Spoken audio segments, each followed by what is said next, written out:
Olá, eu sou a doutora Renata Vieira de Carvalho e esse é mais um episódio do DelaCast. Na minha história, há alguns anos atrás, mais ou menos 20 anos atrás, eu senti muita necessidade na minha clínica diária em pesquisar e estudar sobre a sexualidade humana. Isso porque no meu consultório eu tinha muitas e muitas pacientes que tinham queixas relacionados à sexualidade, principalmente após a maternidade. Então, há cerca de 20 anos atrás, eu fui fazer uma especialização em sexualidade e para tentar entender o que realmente acontecia e como tratar e como acolher essas mulheres. E baseado nisso, eu acho que o meu comportamento e a minha postura no consultório mudou e eu fui entendendo, principalmente através desses anos todos, que você identificar muitas vezes sintomas clínicos podem estar relacionados com sintomas comportamentais, relacionados com a vida dessa mulher, e principalmente após a maternidade, que é um momento tão impactante, o que isso pode trazer de diferente e por que muda tanto. Então, nesses últimos 20, 25 anos, eu tenho dado muita importância e percebido quão relevante é isso no comportamento dos casais e no comportamento das mulheres. Então, baseado nisso, quem me conhece sabe que eu falo muito sobre isso no meu dia a dia.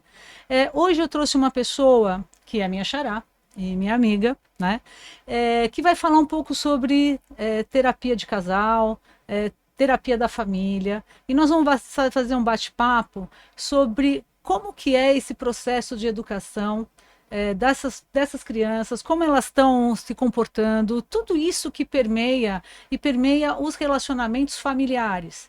E que muitas vezes esse contexto que não está tão equilibrado se manifesta num consultório de ginecologia através de um sintoma físico. Né? Parece que é uma coisa que não está relacionada, mas ela está muito relacionada. Então, começa sempre num pré-natal, em que a gente percebe as expectativas que as mulheres e os casais têm em relação a essa criança que está por vir, o impacto que essa criança proporciona nesse contexto familiar, as mudanças que isso ocasiona, não só as mudanças físicas no corpo dessa mulher, né, mas as mudanças, as expectativas em relação aos cuidados e à educação desse novo ser. E o quanto isso vai impactar na vida familiar e no contexto desse relacionamento. Então, hoje trouxe aqui a Renata, que nós vamos fazer um bate-papo sobre isso. Bem-vinda ao DelaCast. Muito obrigada, um prazer enorme estar aqui conversando sobre esses temas tão bacanas com você e te ouvindo. Você já descreveu tudo o que acontece do nosso lado aqui na clínica, na terapia de família, na terapia de casal, essa mudança que a chegada de um bebê traz, né, para essa conjugalidade, se a gente puder chamar assim. Inaugura-se a parentalidade, né? Exatamente. Esse casal deixa de ser um casal somente e passa a ser aí uma família, quer dizer, não que não fosse uma família, mas uma família com um filho, né? E novas responsabilidades, novas expectativas e cobranças, né? Não só próprias, mas familiares, enfim, de um ciclo muito maior. Então é muito curioso ver o impacto que você tem, né, na clínica e o que eu tenho na minha clínica, como a gente está falando da mesma coisa. Quando eu fiz a pós, sabe, Rê, eu não sei se eu já tive essa oportunidade de contar isso para você, o que me surpreendeu, né, até estudando realmente isso, é que tinham dados assim, trabalhos que mostravam, trabalhos de fora do país, que 80% dos casais subestimam o trabalho que o primeiro filho dá. Nossa. Entendeu? E um trabalho aleatório que eu coloquei na minha TCC, na minha tese e tal, dizia que na Suécia, por exemplo, 50% dos casais se separavam nos primeiros 3 anos de vida do primeiro filho. Uau. E aí a gente fica pensando, né? Quer dizer, o porquê que realmente isso acontece, né? Então, um dado que me chamou muito a atenção é que emocionalmente a mulher, depois que o primeiro filho nasce, emocionalmente ela se basta nesse relacionamento com o primeiro filho. Então, de uma certa forma, ela tem as mudanças fisiológicas, tem todo o cansaço, a sobrecarga, mas aquele amor é tão grande no primeiro filho que, de uma certa forma, ela exclui muitas vezes o parceiro e não o faz intencionalmente. Na verdade, isso é uma coisa que vem acontecendo. Que é até, vamos dizer, um pouco fisiológica. Mas muitas vezes a postura desse parceiro corrobora para que isso aconteça, se ele não se posiciona. Então aí a gente tem também como estão esses parceiros em relação a essas mulheres, né? Então esse contexto todo do primeiro filho, que é um momento super bonito, importante, acaba desandando essa relação, né? Por conta desses papéis, né? Que a maternidade impõe para esses dois, né? Como você vê isso nas famílias, assim, com os bebês? É legal te ouvir falar desse percentual de 80%, né? Muito alto, parece subestimar, né? A força que uma mudança como essa traz na vida. Mas eu estava aqui pensando que é quase que uma armadilha, né? Que não sei quem coloca, se é a natureza, se é a vida, se é o jeito que a gente equaciona as coisas, porque a mulher realmente fisiologicamente se basta com o bebê, que tem uma dependência absoluta dela. Ela Sim, principalmente no primeiro ano de né? vida, né? Ela se condiciona, ela fica totalmente focada. Depois essa dependência vai diminuindo, vira relativa, né? Você deixa o bebê, você sai um pouquinho, você volta, ele aprende a ficar sozinho também, quanto isso é importante, né? O bebê ganhar essa autonomia para depois partir para uma rumo à independência, né? Talvez a gente nunca fique 100% independente, mas é para esse caminho que a gente vai. E como é difícil fazer essa transição também de uma dependência absoluta, relativa, e este rumo à independência. E o marido, o parceiro, fica meio deslocado nesse momento, né? Porque na dependência absoluta ele está fora. Na relativa, está fora no sentido de, né? Tem que encontrar os espaços, e aí o casal tem que encontrar esses espaços, né? E aí, indo para a tua pergunta, é ele querer e essa mulher deixar. Né? Porque muitas vezes o que acontece é a mulher não abrir esse espaço para o parceiro, é criticar. Você não faz certo, você faz tudo errado. Olha o jeito que você colocou essa fralda. Faz do meu jeito. Né? Exato, essa coisa esse controle, né? Esse excesso de zelo que talvez não vá sair tão bom quanto a gente. Exatamente. Mas é um jeito, né? Tá aliviando, tá dividindo, tá ganhando aquele espaço também com o bebê, que é muito importante, né? Esse pai se apropriar desse novo que chega, que não estava dentro do corpo dele. Então, eu acho Mas que é dele também. Totalmente. Mas eu vejo como é relacional, né? E como é sistêmico. Será que é ele que não entra ou é ela que não deixa? Né? Como que essas duas coisas têm que funcionar de uma forma bem azeitada? Porque se eu tento, ela não deixa, aí eu recuo. Aí ela não deixa mais, aí ela se apodera mais e vai fazendo. Então, a sobrecarga, ela existe, né? Ela é um fato. Mas, muitas vezes, ela pode ser alimentada por essa dinâmica que é um pouquinho perversa, né? Desses feudos, né? De cada um cuidar da sua área, da sua autoridade, né? Como se fosse uma exclusividade da mulher, saber fazer algumas coisas. E assim, será que, de repente, assim, essa divisão real mesmo não é ajuda, é divisão? Será que isso não é um ponto importante? Então, a divisão e o cuidado com a demanda desse bebê começa a ter fica melhor para esse relacionamento. Né? Sim. Acho que é muito legal esse cuidado com as palavras que você está trazendo, né? Não é ajuda. Não é ajuda. Ajuda é quando a tarefa é do outro e eu vou lá dar uma forcinha, né? Isso. Quando a gente fala em divisão, a gente está falando de corresponsabilidade. Então, os dois são corresponsáveis por esse bebê. E aí é que, claro, pode ser 60-40 a divisão, pode ser 70-30, idealmente 50-50, né, por cento, mas qual é esse equilíbrio, né, para a coisa não ficar muito pesada para um ou para outro. Então, é um pouco disso que a gente está questionando, né? Não é no caminho da ajuda que a gente vai. E aí, assim, quando você falou assim na dependência, né, total... Absoluta, relativa e rumo à independência. Eu tenho percebido, não sei, né, quer dizer, que acompanho, né, esse pós-parto de várias mulheres, né, eu tenho percebido essa dependência absoluta ser muitas vezes fomentada por muito tempo. Então, assim, o que eu tenho percebido de comportamentos diferentes nos últimos anos é uma resistência para se passar para a próxima etapa. E muitas vezes isso vem dos casais. Então, é aquela coisa da cama compartilhada. A gente já até comentou sobre isso, que era uma coisa que você, há uns anos atrás, não via. Então, as crianças dormindo na cama dos pais até 6, 7, 8 anos. E como que é isso? Isso você vê no seu consultório, você vê no seu atendimento? Sim, e não estou aqui para, né, julgar, criticar, né, a cama compartilhada como um todo. Acho que tem contexto, tem que ter entendimento de cada caso, né, mas você tocou num ponto, acho que é o principal, é uma dependência absoluta que tá esticada, né, que está sendo forçada, que está além do que é que é o saudável, eu acho, numa relação. Porque quando eu falei que a relação entre homem e mulher é sistêmica, né? Se ele não faz, eu faço mais, com o bebê também. Então, a hora que essa mãe ou esse casal não deixa esse bebê crescer, não deixa esse bebê ganhar essa autonomia, ou essa criança, né, que você já está falando aí com 6, 7 anos, essa criança ganhar essa autonomia, retroalimenta essa dependência de mim, essa dependência do casal, de um adulto. E aí a gente acaba tendo crianças mais dependentes, crianças com menos iniciativa, crianças inseguras, e isso aparece muito. E aí você vai ver uma relação que não foi estimulada nesse sentido da autonomia, que é uma necessidade emocional básica de todo ser humano. Se desenvolver, ser capaz, ser potente, e ter esses desafios de ficar sozinho, muitas vezes, né? Sim. Ficar sozinho é uma excelente conquista. E você acha que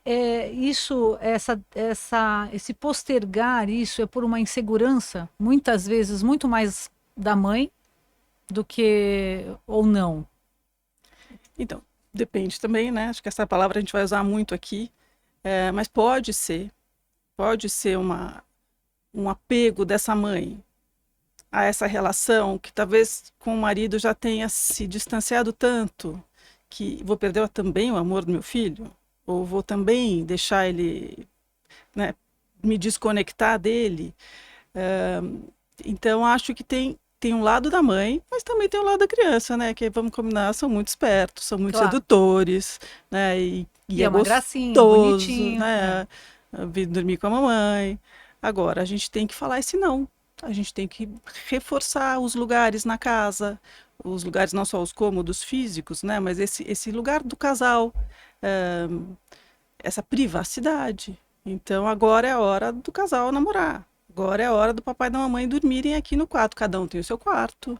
E respeitar esses espaços, né? E a porta do quarto do papai e da mamãe está fechada. Sim. Né? Então, assim, tem alguma coisa que eles estão fazendo lá que que eu não posso. Exato. Mas hoje existe uma coisa assim muito o todo, né? Casa inteira tudo aberto e todo mundo junto e acho que algumas famílias, né? Não são todas, não são mas todas. É difícil colocar esse limite, né? É difícil fazer essas fronteiras desse subsistema que é o casal. Então parece que é uma coisa errada. O casal mostrar que, olha, aqui a gente tem uma relação que a gente precisa cuidar. E a hora que fica tudo espalhado, que mensagem que a gente passa para os filhos também, né? Muito mais horizontal, né? Muito mais somos iguais, mas desculpa, não somos iguais, né? Os pais têm uma autoridade, não significa que eles têm que ser autoritários. Mas existe uma autoridade, existe uma hierarquia dentro da família. Na terapia de família a gente fala que os pais são os arquitetos da família. Então eles têm que ter ali a coisa conversada, a coisa combinada, porque conflitos ali vão estourar na parentalidade. Os filhos percebem onde que está a fissura, onde que está a insegurança dos pais também. Então eles também vão jogando com isso e deixa tudo mais complicado. Certo, exatamente. Né? E essa relação do casal, quando ela é estruturada, como isso ensina essas crianças a terem boas relações também, né? Que eu acho que isso é um dado super importante. Eu gosto muito da palavra saudável, né? Um relacionamento saudável. Então, é um relacionamento que tem limite, que fala-se sim, mas fala-se não, e que tudo bem, né? E que a gente pode escolher que hora eu quero ficar junto, que hora eu não quero ficar junto. Então, ele coordena bem, né, essa questão do pertencimento, que é uma outra coisa importante que a gente vê, né, construindo em família. Você faz parte dessa família, você está aqui com a gente, mas agora é a hora de você ficar no seu canto. Agora é a hora do papai e da mamãe ficarem juntos, ou de terem uma conversa, ou de saírem. Então, já é uma sinalização, como você disse, de como é um relacionamento saudável que esse filho vai viver na adolescência, vai viver na vida adulta, né? Não, de respeito, Claro, né? De percepção do espaço, sim, né? Agora, como é difícil, né? Quanta culpa. sim, Como colocar limites hoje sim. é um sinônimo das pessoas se sentirem cada vez mais culpadas. E era uma coisa que no passado a gente não via, não existia esse conflito, né? Acho que a gente sempre tem que olhar para a família de origem, né? Para as histórias das pessoas, né? Entender se isso vem de algum lugar do passado, da família dos pais, da família dos avós, às vezes. Mas talvez hoje a gente viva um momento diferente, né? De mais disponibilidade, seja de tempo para algumas pessoas, seja de dinheiro. Então, o você poder oferecer, o você poder estar junto, ai, é tão gostoso. Como é que eu vou falar esse não? Como é que eu vou falar não, não pode comprar, ou não, não pode ficar aqui comigo? É só porque você tem aula amanhã às 7. Você tem aula amanhã às 7, então você tem que dormir. E é por isso que você não pode ficar comigo.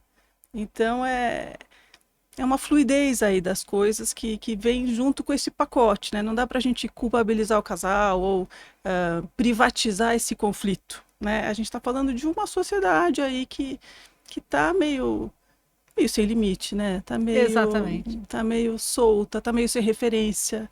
E acho que os nossos pais tinham questões que a gente nem quis trazer para cá, né?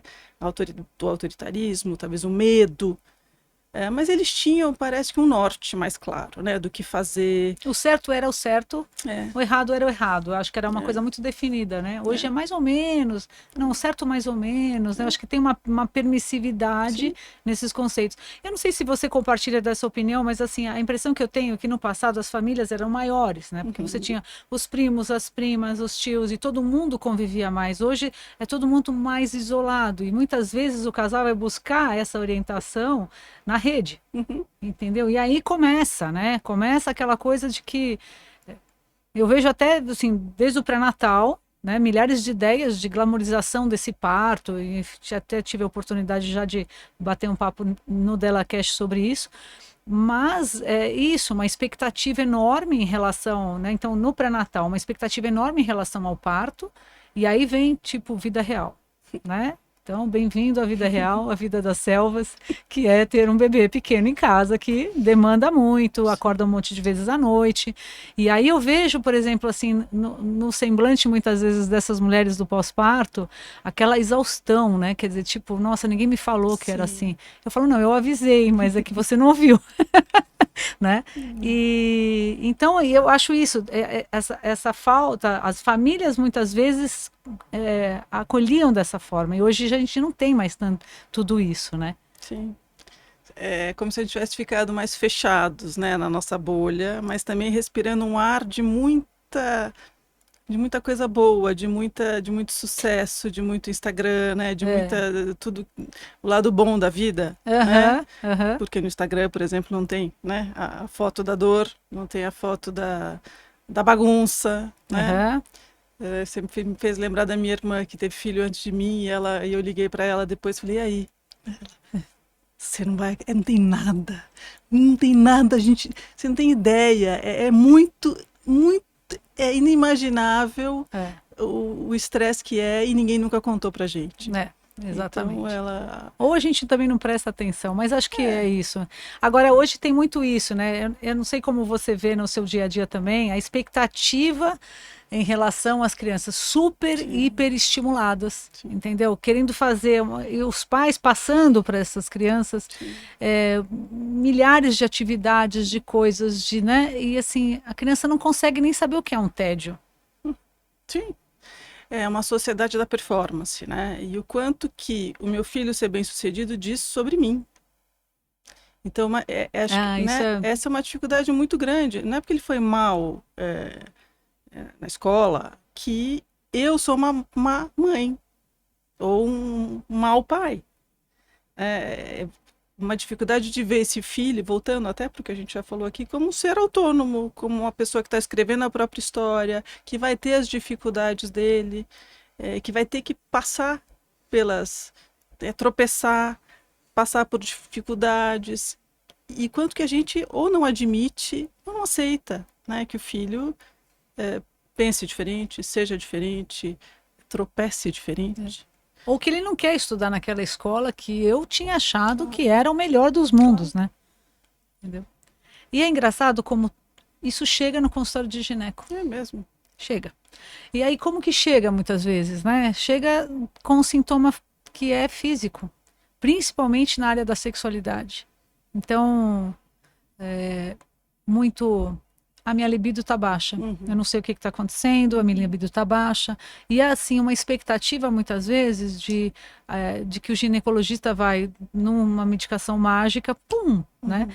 E não é todo um contexto. Eu acho que a gente tentar identificar como ginecologista isso também, eu não vou tratar, óbvio que não, mas eu vou encaminhar, eu vou orientar em relação a isso, né?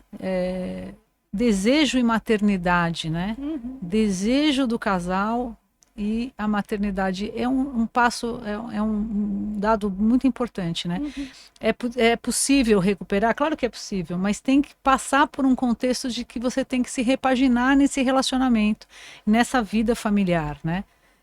Principalmente, né, fisiologicamente num pós-parto em que você tem uma diminuição dos hormônios, entendeu? E lidar com coisas assim você não vai ter uma erotização nessa fase, porque amamentando, sutiã de amamentação, lingerie de pós-parto, entendeu? Quer dizer, muda, a sexualidade muda. E tentar se repaginar nesse contexto. Né? Sim. Esse repaginar é bom, né? Porque estar num relacionamento é um processo de repaginação constante. Você não é a mesma de ontem, eu também não sou. Todo dia a gente está mudando. Um bebê é uma transformação nisso que a gente chama de ciclo vital, né? É uma grande mudança no ciclo da vida. Mas viram outras, né? E o casal conseguir talvez balança, mas se reorganiza, né? Recalcula a rota, Uhum. porque talvez voltar a ser como era antes não vai dar, Não vai dar porque não tem como. né? O mundo mudou. Então, como é que a gente consegue estar junto, lidando com as nossas diferenças, e neste outro formato? Né? Então, você atualiza o teu sistema aí, o teu software, eu atualizo o meu aqui, e a gente, né, conversa sobre isso, porque sem diálogo, como é que eu posso saber se você está parado naquelas expectativas ou se você também se reposicionou? Então, a importância de ter essa conversa, que muitas vezes não é fácil de se ter, mas que precisa ser clara, precisa ser honesta, precisa ser essa checada, né? O Uhum. que você está pensando daqui para frente? É, esse ceder, esse reposicionar, este querer outras coisas, né? Nesse processo de mudança constante que a gente está. Certo. Então, o bebê é só o primeiro, né? É só a Só primeira quando fase. começa. E assim, agora perguntando uma coisa assim mais ácida, quero saber qual que é a sua opinião. Como que você tem visto todas essas mudanças e como as famílias estão lidando com essas crianças e como que as crianças estão chegando na adolescência em termos de relacionamento? Ai, ai. Pergunta ácida. Ácida, que tá super, né? Também depende, né? Que modelo eles tiveram, que limites eles têm, que exemplos de relacionamentos saudáveis eles foram expostos. Isso diz muito sobre o que virá. Então não dá para a gente generalizar e dizer que a adolescência é uma maluquice, né, terra de ninguém. Tem aqueles que, né, a porteira abriu, né, e sabe-se lá o que vem. Mas tem muita gente com a cabeça no lugar, escolhendo, fazendo boas escolhas, Então, acho que também pode chegar, às vezes os casos mais tumultuados chegam para a gente, né? Mas a gente deixa de ver o que está funcionando, o que está indo bem. Então, acho que de novo a gente volta para aquela questão do que se vive dentro de casa, né? Que exemplos são esses e que valores dessa família, né? Porque os valores a gente vai o tempo todo, é numa conversa de jantar que a gente se posiciona, não precisa ser uma palestra, né? Ninguém vai Uhum, palestrar para o filho o que a claro. gente pensa. É Só, contando uma história, né? né? Contando uma história, agindo, dando exemplos, vivendo juntos. Por isso que tem até um estudo muito legal que fala que X vezes por semana que a gente consegue jantar com os nossos filhos é muito mais protetivo para drogas, comportamentos de riscos, do que ficar mandando um link legal que a gente viu no Instagram para o filho. Vê aí, né? É a hora que a gente tem de conversar, de olhar no olho e falar, está de sacanagem, né? É. Então, assim, oi, né? Isso está acontecendo? Vamos lá, o que você acha disso? E até ouvir o que o filho acha disso. Trazer uma história que rolou no grupo de mães do WhatsApp e falar, olha, fiquei sabendo dessa história, qual que é a sua visão, né? O que você pensa E sobre isso? ouvir, né? E aguentar ouvir. É isso, aguentar Aguentar ouvir. sem soltar aquele que absurdo, né? É. Como que você Controle pensa a sua nisso? ansiedade, né? Então a gente tem ali uma oportunidade de ouro, de segurar um pouquinho, ver e conhecer aquele filho que está se formando ali. Como pensa, o que ele acha, que valores ele já, né, absorveu. E está em transformação também. Então, pode ser que um adolescente fale muitas bobagens. E aí a gente também vai lá, bom, mas peraí, mas você já pensou nisso? Você já pensou naquilo? Deixa eu segurar o nosso julgamento, né, para aquela barbaridade que está sendo dita e falar, vamos lá, me conta mais, Isso. né? Para a gente poder ouvir para depois colocar o que a gente pensa, trazer um outro ponto de vista. E aí, beber alguma coisa é muito bom, porque a gente ganha uns segundinhos. Quando a gente... Exatamente. Hum. É mesmo? Ótima. Nossa, que Me fala mais um interessante. pouco sobre isso, né? Exatamente. A gente se segura um pouquinho. Exatamente. Não, e controlar a nossa ansiedade, Sim. né? E eu vejo um pouco isso, por exemplo, quando a mãe leva a adolescente no consultório, numa primeira consulta no gineco, né? Sim. E muitas vezes falando pela Sim. filha, né? Então, aquele momento para a filha é um momento importante. E muitas vezes essa mãe não sabe em que timing ela tá, entendeu? Ela tá levando porque na verdade ela quer resolver a insegurança que ela tem em relação a isso. Pelo amor de Deus, minha filha vai transar agora, ela vai engravidar, que não sei o quê, que papapá, papapá. Mas muitas vezes eu já tive mães assim, não, eu queria que ela tomasse pílula. Escuta, mas o que ela quer? Vamos ouvir, vamos dar esse espaço para ela. E daí você pergunta, por exemplo, para ela, né, para adolescente, quando foi sua última menstruação? A mãe pega o celular, peraí, foi do dia tal. Fala, não, não, não, não, peraí, né? Sim. E isso que é difícil, né? Quer dizer, E olha como é importante o seu papel, né? De mediadora dessa conversa e falar só um minutinho. Você, né? Eu estou falando com a sua filha. deixa ela falar. Né? Deixa ela falar. Você vai ter sua chance, né? E segurar essa mãe que claramente tem uma agenda, né?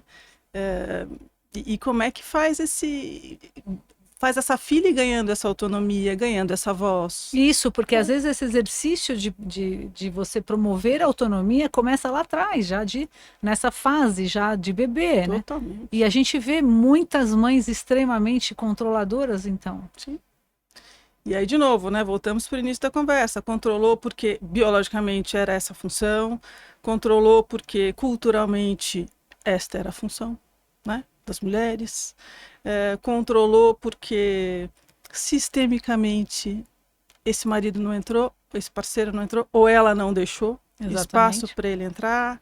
Então, é uma sucessão de... Por isso que eu usei aquela palavra armadilha, né? É uma sucessão de eventos ali que fazem a gente entender por que essa superdependência acontece, ou esse controle, né? Quando já vira alguma outra coisa.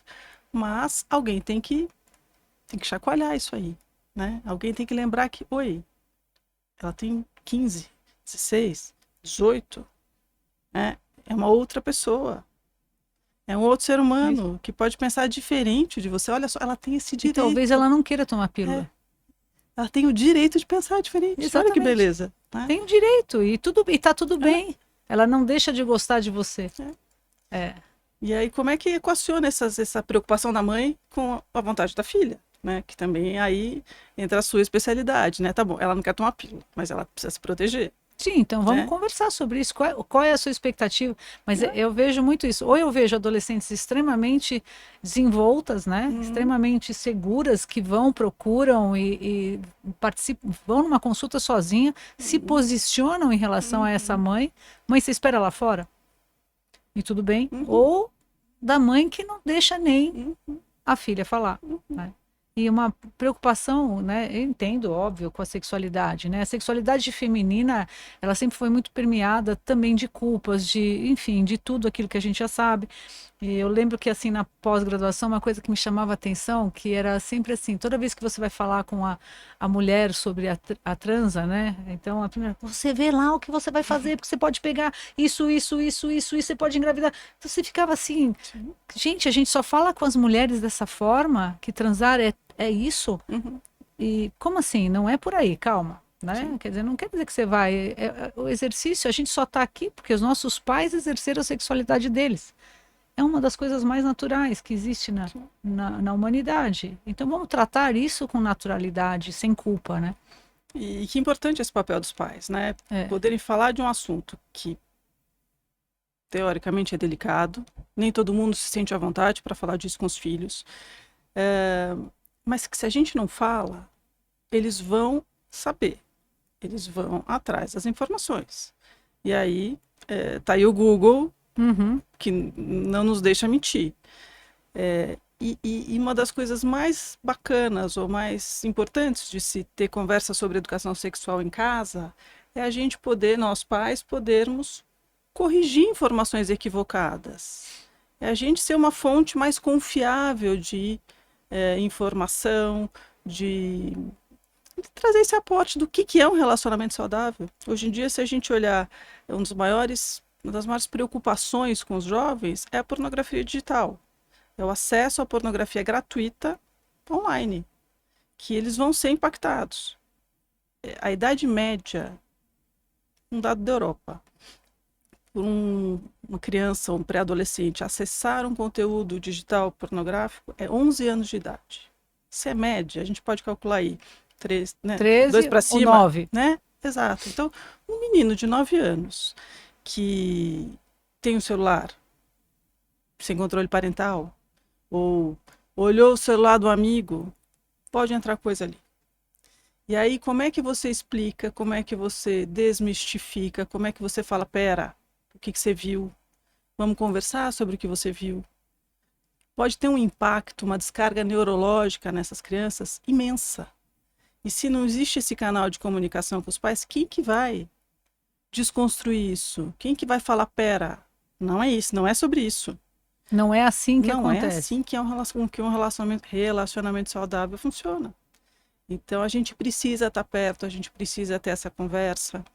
E uma das coisas que sempre me perguntam é, puxa, mas tem que ir os dois? Ou menina fala com a mãe, menino fala com o pai, né? Não tem uma regra. Não tem uma regra. Falam até junto. Porque é isso. Quem tem mais intimidade ou afinidade com o assunto, ou com o filho, ou essa coisa mais espontânea. Porque tem que ser uma conversa leve.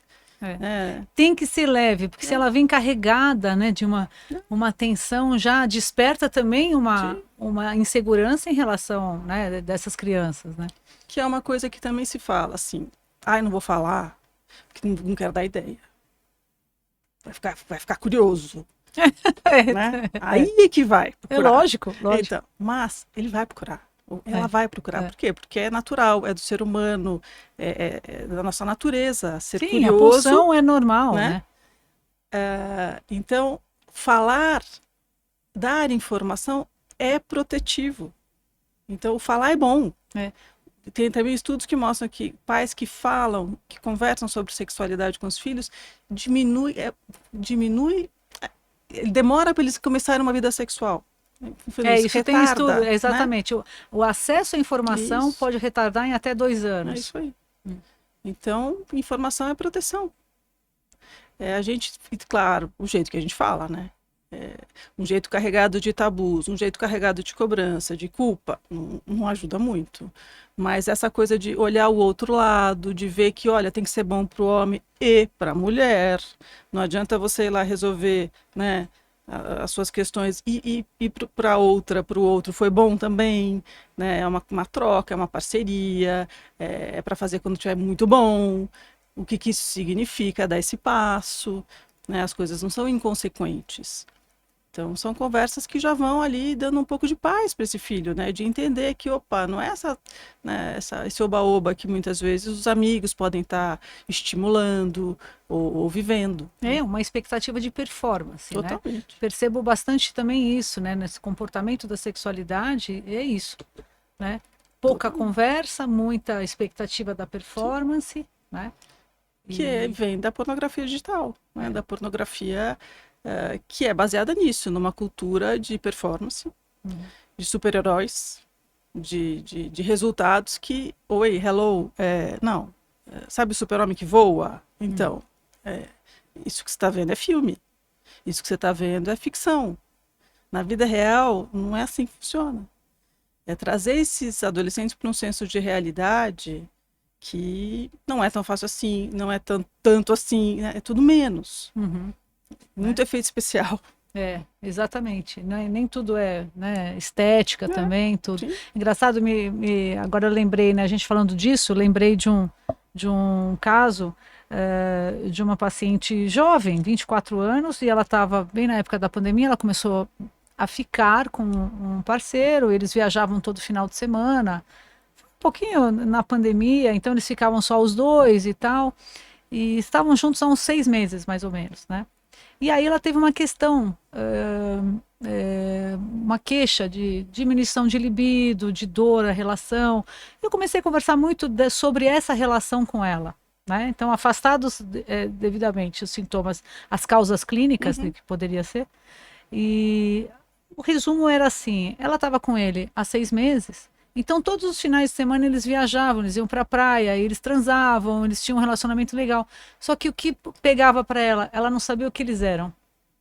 Olha só. Então, assim, engraçado, o que me chamou a atenção foi isso. Eles já tinham uma intimidade física enorme, só que eles não tinham uma intimidade de comunicação, de chegar e falar assim, bom, e aí a gente namora, a gente não namora, qual que é a expectativa? E eles já estavam juntos há esse tempo, mas ela não conseguia conversar. Isso começou a impactar para ela, entendeu? Muito bacana isso, porque tem tudo a ver com o que a gente conversa na terapia de família e casal, que é o nomear, a importância de se dar um nome para as coisas. Como isso nos aterra, nos dá contorno, nos dá segurança, trazer as coisas com os devidos nomes, né? E olha como foi sair, né? O corpo falando aí, né? A gente falou antes sobre corpo e mente, né? Que parecem coisas separadas, mas tá tudo interligado, né? E eu ainda poria mais uma pimentinha aí, que é corpo, mente e a relação, né? Sou eu com o meu corpo, com a minha mente, e o que nós temos aqui, nosso casal, né, um relacionamento. Então, é mais uma variável aí para a gente olhar, e essa questão do nome saiu, né? Saiu de alguma forma esse pedido, né? Esse exatamente, incômodo. né? Porque eu acho que essa relação da mulher precisa dessa intimidade para ter a sexualidade plena. O homem é um pouco ao contrário, né? Ele precisa da sexualidade para se sentir mais íntimo. Mas você tem que ter um meio termo dos dois, um entendimento, porque senão ela não avança, né? É isso daí, para frente, né? Esse terreno, né? Esse terreno comum, esses acordos, esses combinados mais explícitos. Agora vamos para uma pergunta mais ácida, né? Mesmo porque a gente está subindo a escada da dificuldade. A gente tem visto hoje muitos casos de violência. Assim, na verdade, uma fala muito grande em relação a, claro, os feminicídios, é óbvio, não vou falar sobre isso em geral, mas assim, esse comportamento agressivo em relação à mulher. Como que você vê isso no seu dia a dia, no seu trabalho? Qual que é a sua opinião? Gravíssimo. acho que nem é o tema para a gente falar aqui, né, de Sim, violência, mas com certeza aparece no consultório, na clínica, muito grave. E a gente está falando de violências verbais, de verbais a físicas, né? Então, a gente já acende luz amarela lá quando aparece a violência verbal, porque você já viu o violentômetro? não. Eu vou te mandar. É, tem no metrô. Os níveis de violência começa de um jeito, depois vai para o outro, depois vai para o outro. É muito, muito bacana de a gente reconhecer que a ironia ou o sarcasmo já começa a ser também uma forma de violência, né? Um primeiro estágio. Então, ajudar na clínica a mulher a perceber a nomear que isso é violência, né? A nomear que algumas coisas estão acontecendo, que não é só a violência física que ela precisa se preocupar. Então, isso acontece muito, assim, não só da gente receber quando a coisa já aconteceu, mas perceber quando a coisa está caminhando para, né? Tá. Então, nomear aí é muito importante. Também acho que não dá para a gente analisar, mas acho que as redes sociais têm um papel importante, né, no disseminar dessas ideias de misoginia, de discurso de ódio, de, de, de um não de um lidar muito mal com uma rejeição feminina, né? A mulher ter esse direito de falar não, não quero ou não quero mais, e ela não poder sair de uma relação ou não entrar numa relação porque ele não quer, né? Porque os homens não querem. Então é muito poder nas mãos erradas, né? Assim, ou usado de uma forma ruim. Então, ao mesmo tempo que a gente vê as mulheres sendo incentivadas para se posicionarem, para dizerem o que querem, para serem claras, você tem do outro lado homens que talvez não estejam dando conta de ouvir esse não. E é isso que a gente estava É. falando, na questão dos limites. Será que a gente não está surgindo uma geração que não lida com a frustração e que por isso não lida com esse não? E por que que vem disso? Isso muitas vezes eu não consigo entender, porque se a gente tem uma participação feminina muito maior na sociedade em todos os aspectos, né? Por que essa dificuldade do não é não? É, não dá para a gente generalizar também, né? Que é uma geração assim. Eu morro de medo aí das generalizações. Acho que na família a gente tem oportunidades para cuidar desse não, né? Quantas vezes, né, os pais têm dificuldade de falar o não, os filhos já cresceram com uma dificuldade de entender, será que é mesmo não, esse não, né? E você ficar cutucando, vai chegar uma hora que a minha mãe vai falar, ai, tá bom, vai, pega, faz, não aguento mais você, né? Quanto que é também um aprendizado que pode vir de dentro de casa, e não estou culpando as mães, porque acho que pais também fazem isso, né? Ai, vai, nem me pergunta, deu, ai, para de mexer. Então, acho que tem coisas dentro de casa que podem contribuir para isso. E tem também o ambiente, Tá. né? A gente pega a adolescência, a força que tem o grupo, a força que tem esse pertencimento, né, nestes outros cenários, além da família. A gente tem uma cultura de uma masculinidade que vem com toda essa carga de força, de ser machão, de ser violento, de ser forte. Então, é aquela coisa difícil. Se eu não sou isso, o que, que eu sou? Ah, então eu não sou homem. Né? E o que, que significa isso? Então, deixa eu ser. Então, como se fosse uma prova social da minha masculinidade é eu exercer esse pacote, né, de um macho que não sabe ouvir um não. Então, é uma coisa muito complicada porque é interno ao nosso núcleozinho lá, mas é também externo à sociedade. Então, é um trabalho de dentro e fora. E você percebe isso no seu atendimento, essas dinâmicas Sim. também. Sim, e muitas vezes esse pai traz efeitos, né, de um machismo, traz posturas machistas. Ou esse filho, além de receber essa herança, também traz do ambiente que ele vive. Então, são duas forças, né, que aí somam e esse filho tem que se colocar no mundo, se apresentar no mundo. Então, essa é uma receita que está fácil de seguir, né? É só fazer isso, isso, isso, isso, e eu vou pelo menos me encaixar nesse padrão de um homem que é pegador, que é bem-sucedido com as mulheres, ou que tem uma postura agressiva. Agora, encontrar outras formas para esse homem estar de uma forma, às vezes, né, mais vulnerável, mais sensível, mais humana, esse é um desafio, que é uma conversa que a gente não tem, né? Só tem esse jeito de ser.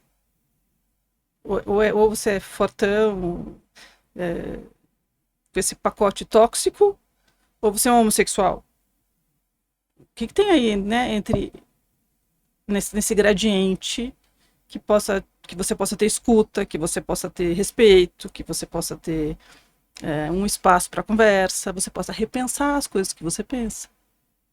Então, acho que os homens também estão aí meio perdidos nessa dualidade. Ou eu sou uma coisa ou eu sou outra. E a gente está falando do E, né? Eu posso ser várias coisas. Eu posso aprender em terapia ou num relacionamento com uma mulher a ser de um jeito diferente. Eu não preciso exercer esse papel de gênero aí, se a gente, Sim, né, sim. for falar Bastante disso. interessante isso que você falou, né? Quer dizer, a mulher, de uma certa forma, né, nas últimas décadas, né, ocupou um espaço de força mesmo, né, de mercado de trabalho, até num primeiro momento de uma masculinização de comportamento, mas hoje entendeu que não precisa disso, mas a gente tem uma presença no mercado competitiva, né, enfim, de performance, de ocupar tudo mesmo, mas o homem se perdeu um pouco nisso daí. É como você falou, achei interessante isso, né? Porque ele tenta se encaixar de um lado ou de outro, mas existem outras variantes no meio disso. Que ok, né? E talvez isso daí, esse papel frente aos filhos é que esteja faltando, né? Esse acolhimento, né? Para que esse menino em formação tenha uma outra postura. E que possibilidades são essas, né? Não tem só esses dois caminhos, né? A gente vai construir o seu caminho. Você pode ser uma pessoa que pergunta para sua namorada: e aí, tá tudo bem? Como é que você tá? Tô percebendo que você tá chateada, né? Por que você abrir espaço para esse tipo de conversa? Isso não significa fraqueza. Isso não significa que você é tonto. Você só está sendo, né, companheiro, parceiro. Parceiro. Né? E o real sentido do provedor. O provedor que é o acolhimento, né? O provedor não é o financeiro só, é o acolher, né? Acho que o andar junto, né? Então acho que é muito legal quando, assim, acompanhar o namoro de um adolescente, quem tem esse privilégio e tem canal e tem conexão, porque são essas trocas tão ricas, né? Da gente poder ensinar o que é legal prestar atenção, o que é legal voltar lá e consertar, ver se isso está sendo bom para os dois. Então acho que são conversas muito incríveis, assim, que podem sair quando tem um relacionamento. E, Reis, você acha que, por exemplo, atender famílias é uma coisa bastante efetiva? Tem muito espaço isso hoje? Olha, eu sou suspeitíssima para falar, né? Mas por isso que eu tô te cutucando, porque eu acho muito... Terapia em si é aquela coisa... terapia, né? Parece ainda uma coisa para louco, para quem está doente, para quem, né, não está batendo bem. Mas a terapia de família vem crescendo, é uma modalidade aí que ainda é muito nova para muita gente, mas ela tem uma efetividade que é muito interessante, porque a hora que você coloca a família toda na sala... Aí você põe todo mundo junto. Todo mundo. Claro, às vezes tem uma vez que não veio fulano, tudo bem, assim, a maioria, ou a família toda é o melhor dos mundos, mas existe uma efetividade que, assim, a gente põe a família para conversar, a gente se faz a conversa circular. E aí, a hora que você escuta o teu filho falar do que ele acha quando acontece tal coisa, te coloca numa posição de escuta. Nossa, eu não sabia disso. Não sabia que ele sentia desse jeito. Que já te reposiciona. Que já faz você sair daquela sessão transformada. Então, a gente fala que são conversas transformadoras, porque ela traz uma agilidade que não se compara à terapia individual, Uhum. que pode ser mais longa, que sou só eu trazendo as coisas, né? E a terapeuta tendo um olhar mais Parcial. parcial, apesar de que na terapia relacional sistêmica a gente consegue olhar para um indivíduo nas relações que ele tem. Então também tem uma potência porque a gente está mexendo no sistema, né? A hora que eu mexo e converso com você, você vai voltar para esse sistema teu familiar de uma outra forma. Então você agiu já nesse sistema de uma forma diferente. Mas quando você traz todo o sistema, é pólvora, né? Tá. Por isso que ela muitas vezes ela pode ser mais breve e ela tem uma outra característica que ela pode ser longa. Como é que pode ser longa e breve, Renata? Né? Mas assim, ela pode ser muito espaçada, ela pode ser mensal, ela pode ser quinzenal. E esses intervalos são tempos planejados para que a Tá. família se resolva, para que a família encontre os recursos para ela mesma dar conta dos seus problemas. Porque, primeiro, a gente acredita que as famílias são competentes para resolver os seus problemas. Segundo, que terapia não é muleta. Né? Então, está ali para um momento, para ter aquele espaço de conversa. Mas a ideia é que essa família ande sozinha. Então, por isso que dá para espaçar e fazer poucas sessões. Tá. Isso é muito bom. E como que essas famílias chegam para você? Existe alguma, por exemplo, uma situação em que a escola identifica ou a pessoa, a mulher ou o homem, o casal isolado, como que é essa indicação? Ela pode vir de vários lugares. Pode vir da escola, pode vir de profissionais de saúde que Tá. acompanham individualmente. Então, psiquiatras, ginecologistas, pediatras, Tá. né? Quem acompanha a família e saca, opa, tem alguma coisa aqui que talvez eu não consiga atuar, mas eu sei que um profissional, né, consegue fazer. Médicos de família é uma outra especialidade muito legal que encaminha muitos casos para terapia de família. Os próprios psicólogos, né, que atendem somente individualmente, eles podem encaminhar uma família ou um casal para uma terapia. Tá. E você então você atende grupos e atende famílias também? O grupo não, é só a família, né? Eu atendo famílias e casais, atendo individualmente, com esse foco nas relações das pessoas, né? E faço um outro trabalho de comunicação, como melhorar a comunicação dos pais com os filhos. Isso eu acho muito legal. Esse é um trabalho que chama Recalculando a Rota da Comunicação, ou Melhorando a Comunicação com os Filhos, que são vários encontros que eu faço que são online, às vezes presenciais. Cada um tem um tema específico, então você tem a escuta, como é que a gente melhora, como é que a gente ouve melhor o filho, para que ele consiga falar mais, para que a gente não rebata essa coisa do, né, bebe alguma coisa, segura, né, espera um pouquinho que você vai ter sua chance de falar. Como é que a gente controla essa ansiedade dos pais? A gente tem um outro tema que os pais amam, que é, tá bom, já ouvi, né? Agora eu quero falar, né? Como é que eu peço diferente 1000 vezes aquilo que eu já não aguento mais pedir? Então, formas de falar de um outro jeito. Como é que a gente lida com conflitos? Como é que a gente dá mais autonomia? Até como a gente elogia, porque a gente tem um viés muito grande até elogiar é difícil, né? Como já tem um julgamento ali. E não é um elogio que constrói uma autoestima saudável. Que legal, né? Pois é. Então, aí eu selecionei algumas perguntas, né? Algumas coisas relacionadas. É normal perder a libido depois do filho? Bom, vou responder. Acho que é para você essa pergunta. Essa é para mim. Essa é para Renata 1. É normal por vários motivos, né? Pelo cansaço, pela parte hormonal, prolactina alta, amamentando. Então, normal e esperado. Né? E acho que muito também daquilo de repaginar, né? Acho que a mulher com um filho pequeno, amamentando nos primeiros 6 meses, você está liberada para ter relação a partir de 30 dias pós-parto. Entendeu? Mas aí você só tem eu sempre comento isso com as pacientes, né? Eu falo assim, transar, o que é isso? Né? Porque a prolactina está alta, a libido está baixa. Você está sem dormir. Mas acho que pode tentar de uma outra forma, não esperando que seja igual como era antes, né? Não, pode tentar de uma outra forma, vamos se repaginar. Então, Sim. normal, esperado, mas não pode se acomodar nessa Uhum. situação, porque senão, né, nunca mais você volta Sim. para esse seu papel, né? E o que é legal disso, Rê, é que aí eu olhando do meu lado, né, do lado do comportamental, será que o sexo é a única forma de uma troca de afeto e conexão? Como é que está a troca de afeto para além do sexo?